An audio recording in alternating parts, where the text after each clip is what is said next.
시청자 여러분 안녕하십니까? BTV 주간 종합뉴스 시작합니다. 3개 신도시인 과천지구에는 과천도시공사가 개발하는 특별계획구역이 있습니다.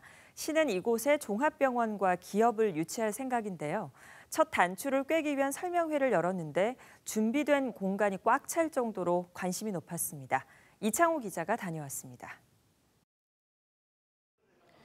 과천지구의 막계동 특별계획구역 개발을 위한 민간사업자 공모 사전 설명회. 설명회가 열린 과천시민회관에는 병원과 금융기관, 기업체와 시공사 관계자들이 대거 몰렸습니다. 360석의 소극장 전 좌석이 꽉 찼고 설명회장에 들어오지 못한 관계자들은 입구 앞에서 영상을 시청해야 했습니다. 과천도시공사는 조만간 민간사업자 공모에 들어갈 예정으로 올 안에 우선 협상 대상자를 선정할 계획입니다. 이런 어떤 시행법인과 건설사 그리고 금융기관이 합작으로 만드는 디벨로퍼 컨소시엄 중심으로 이 사업이 추진이 될 예정입니다. 저희가 이 공동사업 시행자와 과천시와 협의를 통해서 공모 지침서를 현재 만들고 있고 조만간 확정할 예정입니다. 그리고 과천시와 과천도시공사가 개발하는 막계동 특별계획구역은 10만 8천 제곱미터 정도입니다. 용적률은 500%로 30층 높이까지 건물을 지을 수 있습니다. 시는 이곳에 종합병원과 첨단산업, 연구시설 등을 함께 유치해 첨단 의료 융복합 단지로 조성할 계획입니다. 오늘 이 자리는 우리 시의 중요한 현안인 종합병원 및 우수기업 유치를 위한 소중한 자리입니다. 여러분의 지식과 경험 그리고 관심과 열정이 과천시의 미래 발전에 큰 밑거름이 될 거라 확신합니다. 사전 설명회를 성황리에 마친 과천시와 과천도시공사. 민간사업자 공모에 어떤 기업과 종합병원이 참여할지 관심과 기대가 높아지고 있습니다. BTV 뉴스 이창호입니다. 안산시가 도심을 동서로 관통하고 있는 안산선을 지하화하고 상부를 개발하는 방안을 본격적으로 추진합니다.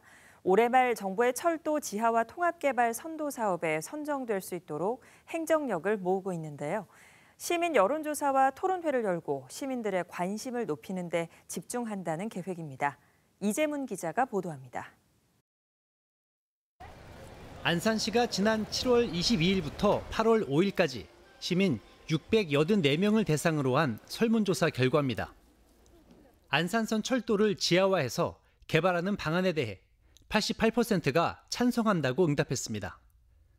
안산선의 문제점으로는 신도시와 구도심을 단절하고 소음과 진동 등 환경 문제를 유발한다는 지적이 절반 이상을 차지했습니다.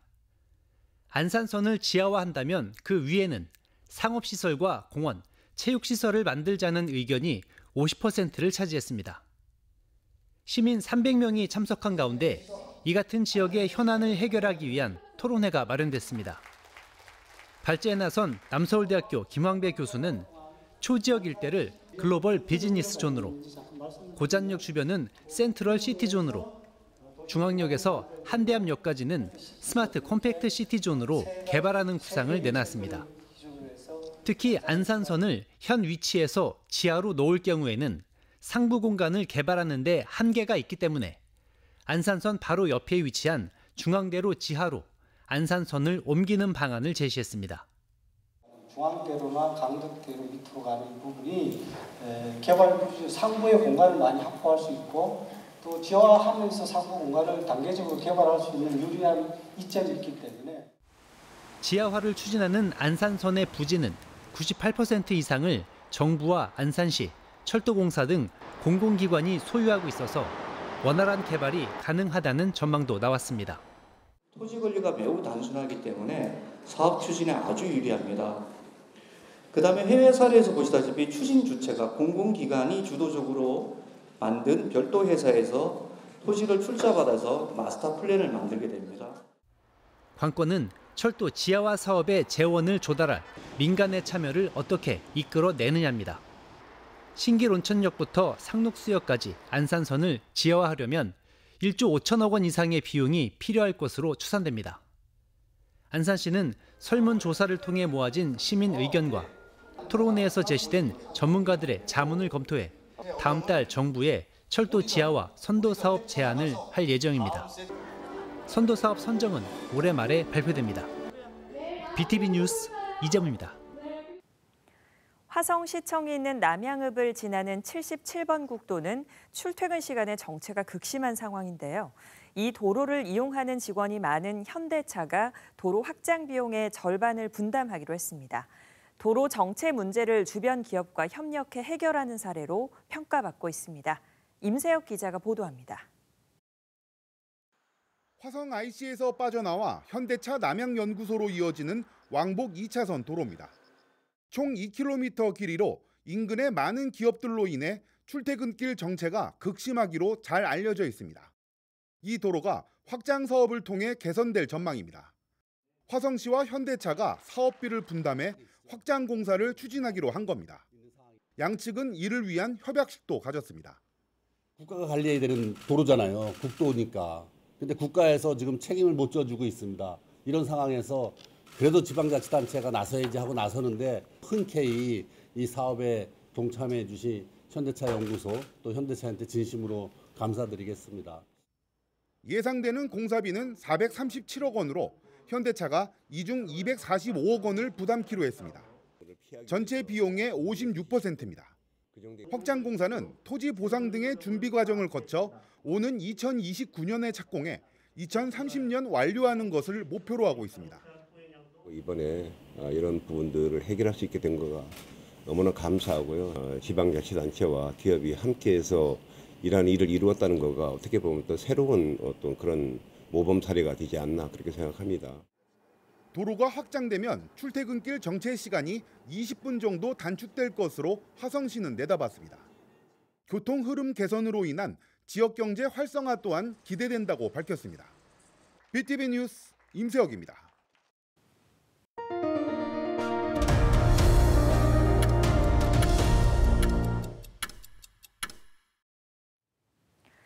(25년) 동안 실종된 딸을 찾아다녔지만 끝내 결실을 보지 못하고 숨진 고 송기룡 씨를 추모하는 시민들이 늘고 있습니다. 지난 1999년 평택에서 실종됐기 때문에 평택 안성 지역에는 아직도 딸 송혜희 씨를 찾는 현수막이 여기저기 펼쳐져 있습니다. 온갖 어려움 속에서도 딸을 찾는 희망 속에 살았던 송 씨의 생전 모습을 전해드립니다. 백창윤 기자입니다. 평택시의 한 사거리. 왜소한 몸의 한 남성이 홀로 현수막을 설치합니다. 사다리를 타고 올라가 현수막 한쪽을 묶고 천천히 내려옵니다. 현수막에는 사라진 딸의 인적사항, 실종 당시 상황이 담겼습니다. 지난달 26일 세상을 떠난 송기룡 씨의 생전의 모습입니다. 송 씨는 떠났지만 아픈 몸을 이끌고 마지막까지 홀로 달았던 현수막은 아직 평택과 안성 지역 곳곳에 남아 있습니다. 그분이 잘 아시다시피 혼자 이렇게 트랙터를 달잖아요. 누가 붙들어주는 사람도 없고 떨어진 적도 아주 여러 차례 있어요. 그래가지고 허리도 다치고 머리도 다치고 그래서 어지럽다고 이런 얘기도 하시고. 송 씨는 딸 송혜희 씨가 실종된 지난 1999년 2월을 정확하게 기억하고 있었습니다.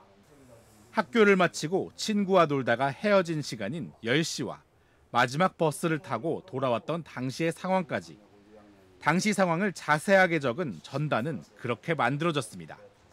딸이 살아있을 것이라는 희망 속에 살아온 25년 동안 그가 전국을 찾아다니며 내건 현수막은 수천여 장에 달합니다. 혹시나 사람들이 놓칠까 자신의 차에도 전단을 붙이고 다녔습니다. 현수막과 1000만 장에 달하는 전단을 돌리느라 생업도 가정도 포기해야 했습니다. 송 씨는 생전에 세상을 떠난 부인의 장례 비용이 없어도 딸을 찾는 노력은 끝낼 수 없었다며 눈물을 흘리기도 했습니다. 그러니까 나까지 이거 좀 어떻게 할 수가 없더라고요. 얘 하나 때문에. 근데 어떻게 장례 치를 돈도 없었다고 그때 당시에. 그렇게 자신의 힘이 부족할 때는 주변의 도움까지 받아 송혜희 씨를 찾기 위해 노력했지만 결국 결실을 보진 못했습니다. 아픈 몸을 이끌고 사라진 딸을 찾아다닌 송기룡 씨. 송 씨의 바람은 오직 하나, 딸을 찾는 것뿐이었습니다. BTV 뉴스 백창현입니다. 운전면허 갱신이나 재발급을 받으려면 도로교통공단이 운영하는 운전면허 시험장을 가야 하는데요. 평택은 지역 내에 면허 시험장이 없어서 용인까지 가야 하는 불편이 컸습니다. 평택 경찰이 시민들의 불편 해소를 위해 도로교통공단과 함께 운전면허 업무를 개선하기로 했습니다. 배상민 기자입니다. 60만 대도시 평택. 정작 운전면허 시험장이 없습니다. 운전면허 적성검사나 갱신 재발급을 받으려면 용인까지 가야 하는데 50km 정도 떨어져 있어 불편합니다. 그렇다고 경찰서 민원실을 이용할 경우 재발급까지 3주가 걸려 경찰서를 2번이나 방문해야 합니다. 지난해 면허 업무를 보기 위해 평택경찰서 민원실을 찾은 시민은 3만 5천 명이 넘습니다. 하지만 앞으로 시민 불편이 다소 해소될 것으로 보입니다. 도로교통공단이 운영하는 평택운전면허센터.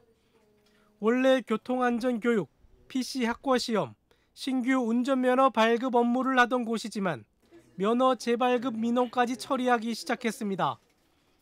재발급을 위한 적성검사는 물론 갱신까지 전반적인 민원을 해결할 수 있습니다.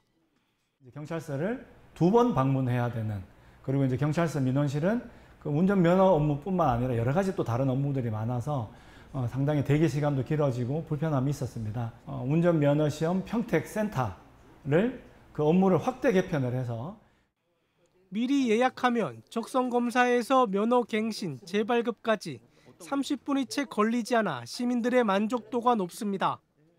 제가 용인으로 간다 그러면은 뭐 길도 잘 모르고 차를 끌고 가려면 하루 종일 걸리잖아요. 그런데 이런 것을 보고 여기 오게 되니까 하루에 모든 게 원스톱으로 이루어지다 보니까 너무나 편리하고. 해당 서비스는 도로교통공단 홈페이지에서 예약 접수하면 이용할 수 있습니다. BTV 뉴스 배상민입니다. 집에서 빨래가 어렵거나 큰 빨랫감이 있을 때 이용할 수 있는 곳이 셀프 빨래방인데요. 주로 무인으로 운영되는 이 셀프 빨래방이 노인 일자리로 탈바꿈했다고 합니다. 용인에 생겨난 시니어 빨래방을 김효순 기자가 취재했습니다. 용인 역북동의 한 셀프 빨래방. 이른 아침부터 수많은 세탁 꾸러미가 배달되고 직원들이 분류와 세탁 작업을 이어갑니다. 이곳에선 손님이 직접 세탁할 수 있는 것과 동시에 세탁물 수거 배달 서비스를 이용할 수도 있습니다. 이른바 시니어 빨래방이 용인에 문을 열었습니다. 7년 동안 사실은 제가 몸이 좀 안 좋아갖고 쉬었어요. 그러다 보니까 일을 못하게 되었고 또 60이 넘어가니까 일할 자리도 없고 돈하고 상관없이 내가 일을 할 수 있구나 하는 것에 대해서 굉장히 기쁘고. 14명의 어르신이 협업해 세탁물 수거부터 세탁, 배달까지 이어가는 시니어 빨래방. 셀프 빨래방이 비교적 한가한 평일 낮 시간대에 만 60세 이상 근로자들이 교대 근무하고 외부 업체 등의 빨랫감을 세탁하는 방식입니다. 시니어 빨래방은 다른 노인 일자리에 비해 지식이나 기술 교육이 덜 필요하다는 장점도 있습니다.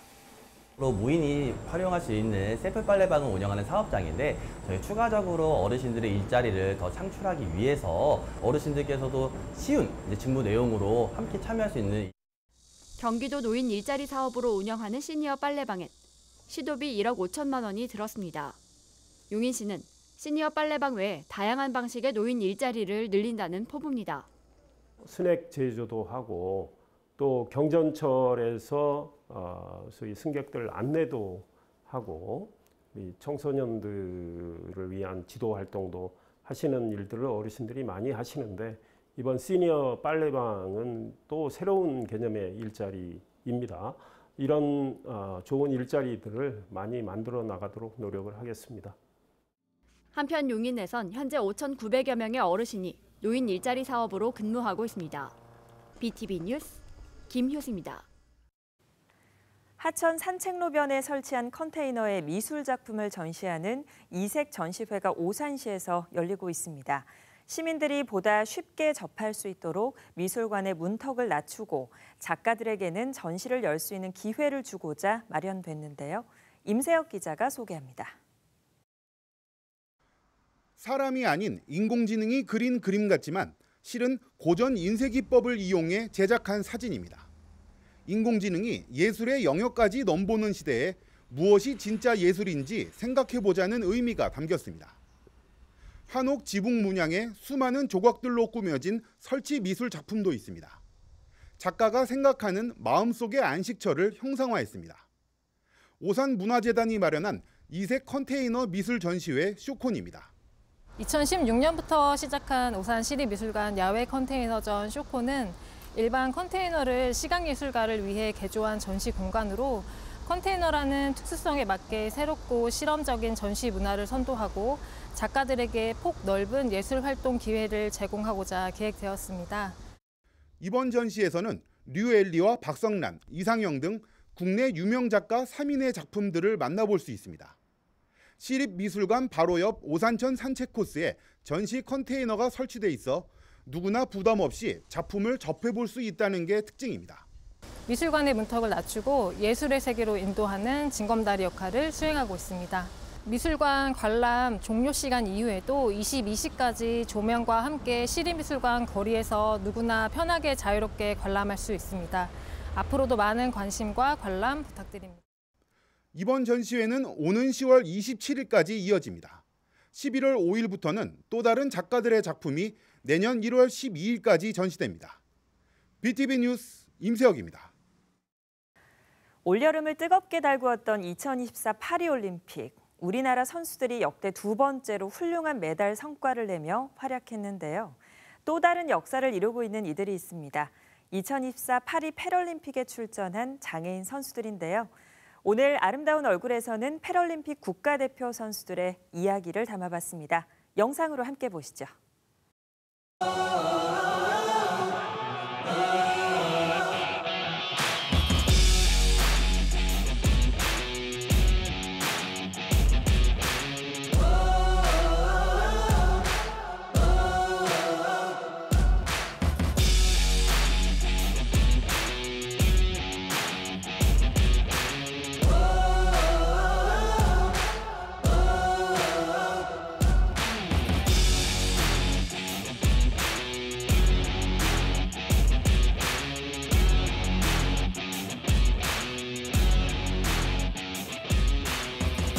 계속 운동에 대한 그런 열망은 있었죠. 제가 이제 동적인 거를 워낙 좋아했기 때문에 휠체어 농구뿐만 아니라 뭐 육상이나 또 양궁이나 다른 종목, 타 종목도 좀 많이 경험을 해봤고 했는데 이제 그러다 보니까 제가 나이가 들다 보면 이제 직장 생활을 해야 되잖아요. 그래서 솔직히 한 20년 정도 제가 직장 생활을 하다가 나중에 인생은 제가 하고 싶은 걸 하자. 그래서 운동을 시작하게 되었습니다.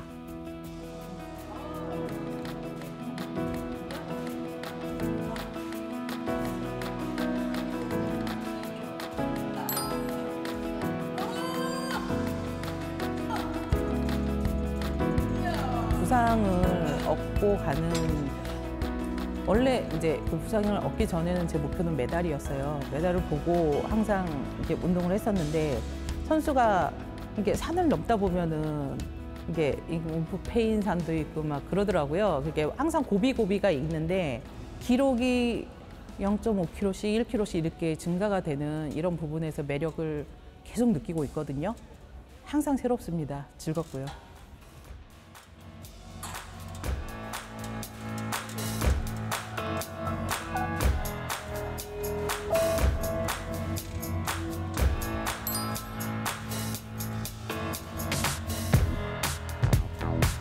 늘 한계는 있다고 봐요. 오늘도 저의 한계고 지금 현재가 저의 한계라고 생각을 하는데 그거를 뛰어넘는 게 역도인 것 같아요.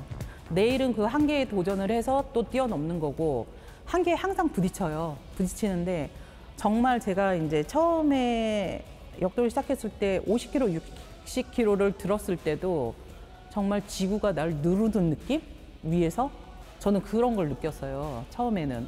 근데 이거를 계속 반복적으로 훈련을 하고 또 지도자의 그 가르침으로 함께 하다 보니 이게 시간인 것 같아요. 시간의 투자가 되면서 그 부분이 계속 이제 갱신이 되는 게 아닌가. 저는 좀 그렇게 생각을 해요.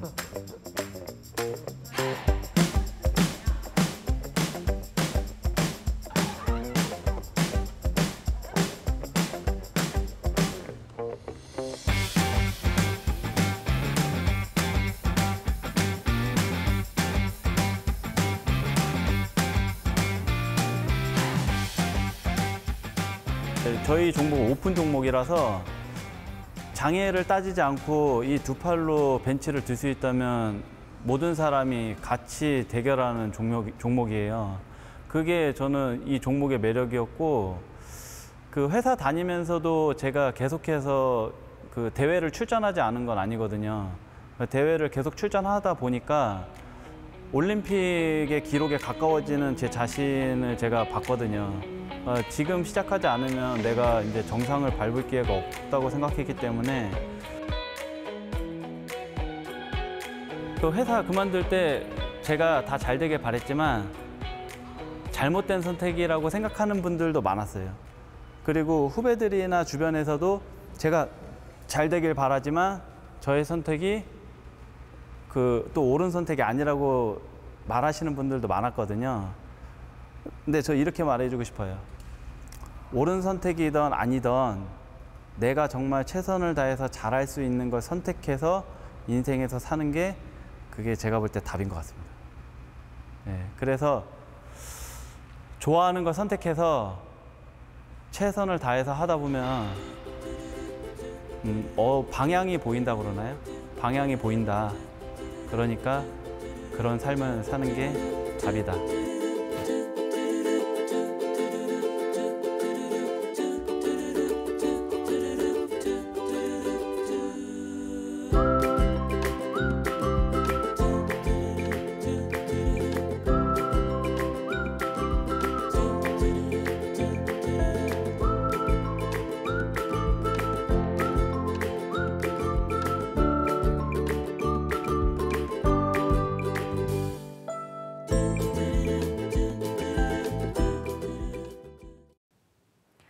이상으로 BTV 주간 종합 뉴스를 마칩니다. 시청해주신 여러분 고맙습니다.